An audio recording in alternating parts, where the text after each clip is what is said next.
সর্ববৃহৎ ছাত্র সমাবেশ অনুষ্ঠিত হবে ৩ আগস্ট এই শাহবাগ চত্বরে। সারা দেশে ইতিমধ্যে আপনারা দেখেছেন উপজেলা জেলায় ব্যাপক আলোড়ন সৃষ্টি করেছে আমাদের এই ছাত্র সমাবেশ, এবং এর প্রাসঙ্গিকতা রয়েছে যে বিগত একটি বছর ছাত্রলীগ যেভাবে অত্যাচার, নির্যাতন, নিপীড়নমূলক ছাত্র রাজনীতি উপহার দিয়েছিল, বিগত এক বছর সাধারণ শিক্ষার্থীরা মোটামুটি তেমন কোনো কালচার, কোনো শিক্ষা প্রতিষ্ঠান প্রত্যক্ষ করেনি। এক্ষেত্রে ছাত্রদল অন্যতম প্রধান সংগঠন হিসেবে ভূমিকা পালন করেছে।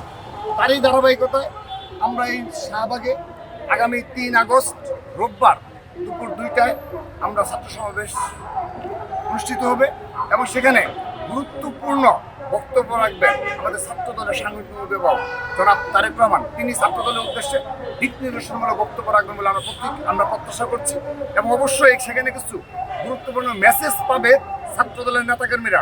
সেই প্রতীক্ষায় রয়েছে ছাত্র দলের নেতাকর্মীরা, এবং সারা দেশ থেকে প্রতিটি জেলা উপজেলা থেকে ছাত্র দলের নেতৃবৃন্দ ইতিমধ্যে ব্যাপক উৎসাহ সহকারে এই কর্মসূচি সফল করার জন্য তারা কাজ করছে। এক্সট্রিম মশার কয়েল প্ল্যান্ট ফাইবার দিয়ে তৈরি, ডেঙ্গু, চিকুনগুনিয়া বাহি সহ যে কোনো মশার বিরুদ্ধে দেয় এক্সট্রিম সুরক্ষা। যানবাহন চলাচলের জন্য বিঘ্ন না ঘটে সেজন্যই আমরা জুন মাসে শহীদ মিনার আমরা সিলেক্ট করেছিলাম।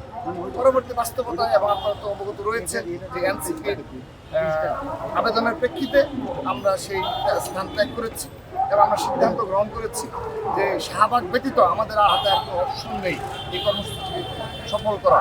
সেজন্য আমরা ইতিমধ্যে স্বেচ্ছাসেবক টিম গঠন করেছি, এবং আমরা নেতাকর্মীদের উদ্দেশ্যে দিক নির্দেশমূলক আমরা প্রেস রিলিজ দিচ্ছি, এবং আমরা কাটাবন মোড় থেকে এই শাহবাগ হয়ে